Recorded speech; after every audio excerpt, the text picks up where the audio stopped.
ముందుగా ఆడియన్స్ అందరికీ sorry. Actually ఈ రివ్యూ వీడియో సండే రోజు మార్నింగే రావాలి, కానీ కొన్ని టెక్నికల్ ఇష్యూస్ వల్ల డిలే అయింది. ఫైనల్లీ అవన్నీ రెక్టిఫై చేసుకుని మేము ముందుకు వస్తున్నాను. ఈ వీడియోని స్కిప్ చేయకుండా ఎండ్ వరకు చూసి సపోర్ట్ చేయండి. ఈ సినిమా సైలెంట్ గా వచ్చి బిగ్ ఇంపాక్ట్ క్రియేట్ చేసింది. శర్వానంద్ మనం ఎప్పుడు ఇలా చూడలేదు. ఒక సింపుల్ బైక్ స్టోరీ అనుకున్నా గానీ బట్ ఇది ఒక ఎమోషనల్ జర్నీగా మారింది. ఎండ్ అయ్యాక కూడా ఈ ఫీల్ మైండ్ లోనే ఉంటుంది. అందుకే ఈ సినిమా చాలా చాలా స్పెషల్. ఇది రెగ్యులర్ కమర్షియల్ మూవీ కాదు, ఇది అందరికీ కనెక్ట్ అయ్యే సినిమా. ఎండ్ వరకు చూస్తేనే ఫుల్ ఎక్స్పీరియన్స్ వస్తుంది. ఇటీవలే మన ఛానల్ 50 సబ్స్క్రైబర్స్ ని కంప్లీట్ చేసుకుంది. ఇంత సపోర్ట్ ఇచ్చి ఎంకరేజ్ చేస్తున్నందుకు ఆడియన్స్ కి బిగ్ థ్యాంక్ యూ. ముందు మీ సపోర్ట్ ఇలానే ఉండాలని కోరుకుంటున్నా. మిమ్మల్ని ఖచ్చితంగా డిసప్పాయింట్ అయితే చేయను. మన ఛానల్ ని ఫస్ట్ టైం చూస్తుంటే తప్పకుండా సబ్స్క్రైబ్ చేసుకోండి. మన ఛానల్లో ఖచ్చితంగా మీకు యూస్ఫుల్ అయ్యే కంటెంట్ దొరుకుతుంది. మన ఛానల్ ని ఒకసారి పూర్తిగా రివ్యూ చేయండి, మీకు ఖచ్చితంగా నచ్చుతుంది. స్టోరీ స్టార్ట్ అవుతుంది. మన శర్వానంద్ ఫ్రీ స్పీడర్ బైక్ తో లైఫ్ ని సింపుల్ గా రూల్స్ లేకుండా ఎంజాయ్ చేస్తూ ఉంటాడు. రోడ్స్, జర్నీస్, న్యూ ప్లేసెస్, అతని వరల్డ్ అంతా అదే. బట్ లైఫ్ అంటే రైడ్స్ మాత్రమే కాదు కదా. ఒక అన్ఎక్స్పెక్టెడ్ సిచ్యువేషన్ అతని లైఫ్ ని కంప్లీట్ గా చేంజ్ చేస్తుంది. ఇక నుంచి సినిమా ఎమోషనల్ గా డీప్ గా కనెక్ట్ అవుతుంది. రిలేషన్షిప్స్, పెయిన్, సెల్ఫ్ రిలేషన్ ఇవన్నీ వెరీ న్యాచురల్ గా చూపించారు.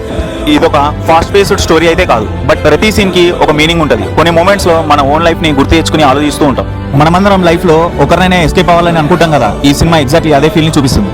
పర్ఫార్మెన్సెస్ విషయానికి వస్తే మెయిన్ హైలైట్ శర్వానంద్. ఈ సినిమాలో తన యాక్టింగ్ చాలా హానెస్ట్ గా ఉంది. ఓవర్ యాక్షన్, కమర్షియల్ డ్రామా ఏం లేవు. Pure natural performance. కొన్ని సీన్స్ లో జస్ట్ ఒక లుక్ తో ఎమోషన్ ని కన్వే చేస్తాడు. Particularly emotion break down scenes లో ఆడియన్స్ కి డైరెక్ట్ గా కనెక్ట్ అవుతాడు.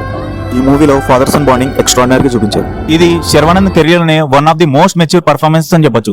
సపోర్టింగ్ క్యాస్ట్ కూడా డాక్టర్ రాజశేఖర్ రెడ్డి గారు ఇంకా ఇతరులు డీసెంట్ గా సపోర్ట్ చేశారు. బట్ స్పాట్ లైట్ మొత్తం మన శర్వానంద్ మీదే ఉంటది. టెక్నికల్ ఆస్పెక్ట్స్ గురించి మాట్లాడాలంటే ముందుగా సినిమాటోగ్రఫీ గురించి మాట్లాడాలి. Bike riding visuals, roads, landscapes చాలా బ్యూటిఫుల్ గా క్యాప్చర్ చేశారు. థియేటర్లు చూస్తే మాత్రం ఆ ఎక్స్పీరియన్స్ ఇంకో లెవెల్ ఉంటుంది. కెమెరా యాంగిల్స్ కూడా స్టోరీకి పర్ఫెక్ట్ గా సెట్ అయ్యాయి. బ్యాక్గ్రౌండ్ మ్యూజిక్ సినిమాకి సోల్ లాంటిది. ఎమోషనల్ సీన్స్ లో స్టబుల్ గా ఉంటది. రైడింగ్ సీన్స్ లో ఎనర్జెటిక్ గా ఉంటది. సౌండ్ డిజైన్ కూడా చాలా క్లీన్ గా ఉంది. డైరెక్టర్ విజన్ క్లియర్ గా కనిపిస్తుంది. స్టోరీని సింపుల్ గా నీట్ గా ప్రెజెంట్ చేశారు. ఈ సినిమాలో స్పెషల్ మూమెంట్స్ చాలా ఉంటాయి. డైలాగ్స్ లేకుండా కూడా ఫీల్ ని క్రియేట్ చేస్తాయి. Bike ride sequences, hero emotional moments, climax buildup ఇవన్నీ కలిసి ఒక కంప్లీట్ ఎక్స్పీరియన్స్ ఇస్తాయి. ఇది ఒకసారి చూసి మర్చిపోయే సినిమా కాదు, స్లోగా మైండ్ లో సెటిల్ అయ్యే సినిమా.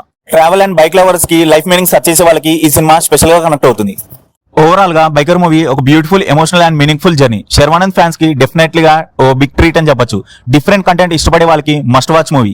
ఈ మూవీకి విజనరీ ఎపెక్స్ మీడియా ఇచ్చే rating 3.5 out of 5. Theatre experience అస్సలు మిస్ అవ్వద్దు.